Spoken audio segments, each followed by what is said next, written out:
Buenas tardes, vamos a proceder a explicar el ejercicio número 9 de la empresa Global Aventuras. Para eso, lo primero que nosotros debemos considerar es cómo va a estar conformada la estructura de capital para poder calcular nuestros costos promedios ponderados de capital.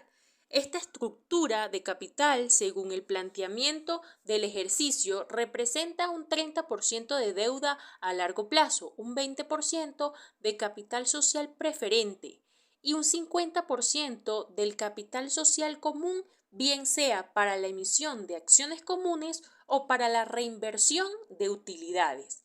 Entonces, ¿qué nosotros vamos a proceder a calcular?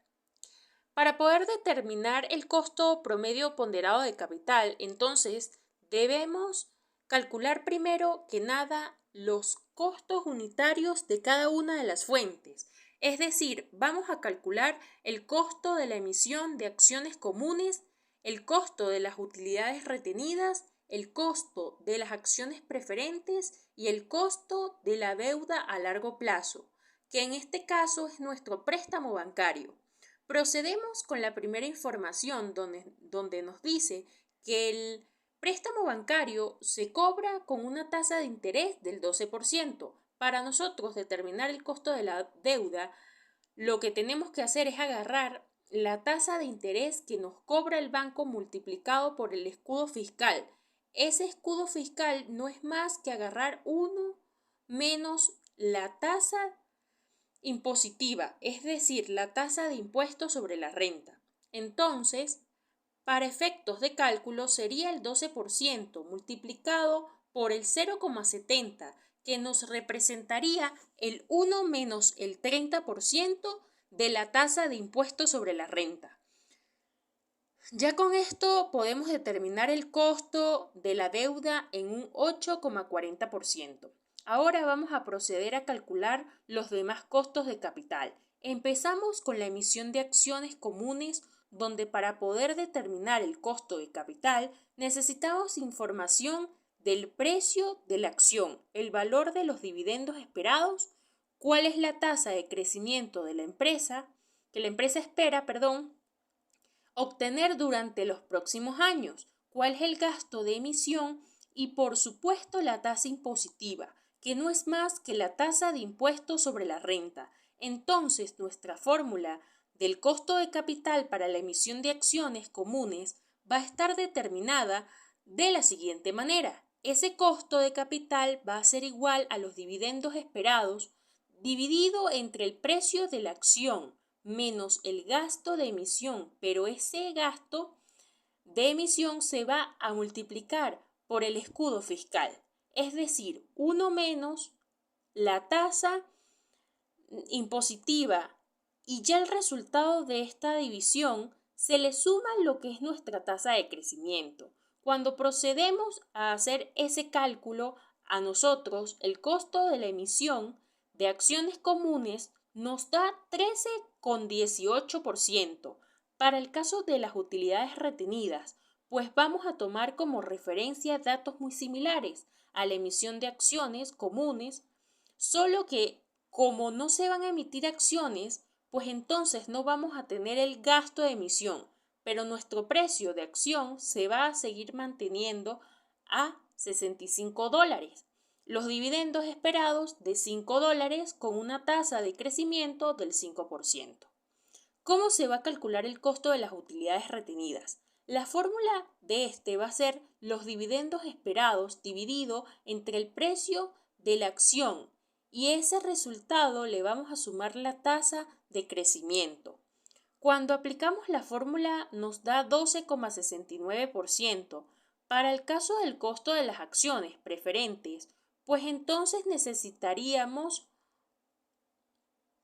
lo que es el precio de la acción preferente, los dividendos esperados de esas acciones preferentes. Ellas no van a tener una tasa de crecimiento, pero sí va a tener un gasto de emisión que va a estar acompañada de su tasa impositiva.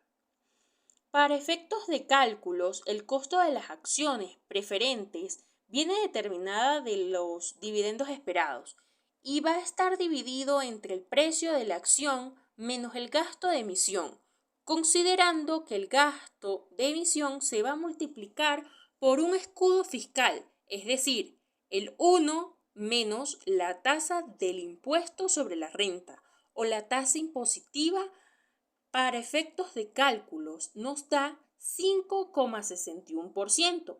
Ahora, ¿qué pasa? Cada uno de estos costos individuales lo vamos a considerar para el costo promedio ponderado de capital, pero ello va a depender de la ponderación que tiene cada una de esas fuentes de financiamiento.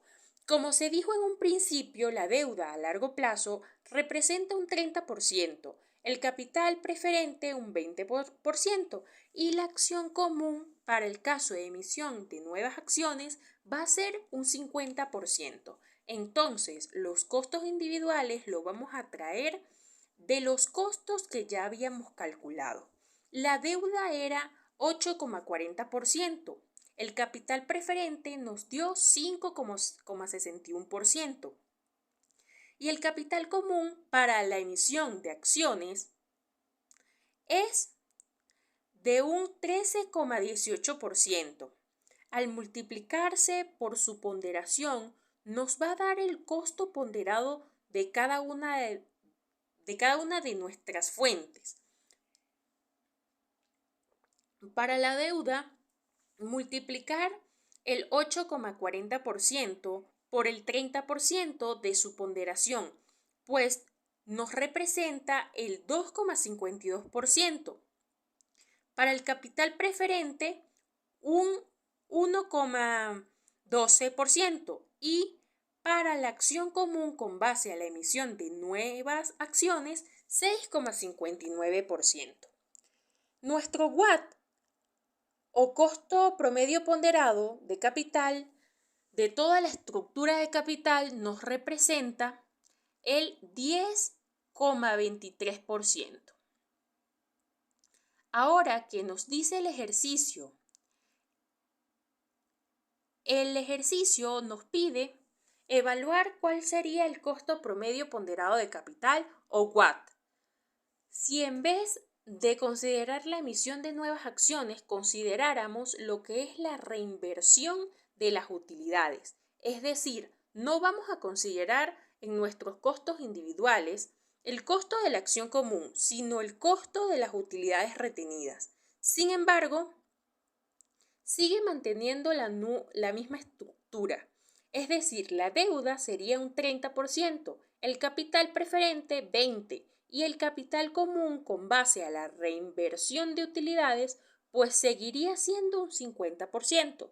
Para efectos de los costos individuales, seguimos arrastrando que nos cambia con respecto al costo anterior, que el costo de las acciones comunes con base a la emisión de acciones genera un 13,18%, pero para este caso ahora vamos a considerar el 12,69%, que es nuestro costo de utilidades retenidas. Procedemos a calcular los costos ponderados individuales para determinar el costo promedio ponderado de capital. Nuestro WACC 1 o nuestro costo promedio ponderado de capital número 1 nos dio un costo mucho más alto porque emitir nuevas acciones implica un gasto de emisión y ya el hecho de tener un gasto de emisión significa que para la empresa le va a costar más, en ese caso en la estructura de capital, mientras que para las utilidades retenidas se va a aprovechar de las mismas utilidades para crear un nuevo capital. No se hace necesario la parte del gasto de emisión y por eso se puede corroborar que el costo promedio ponderado de capital es más bajo. Por lo tanto, si se tuviese la oportunidad de decidir entre las dos opciones, pues optaríamos por la opción número 2. Gracias por su atención.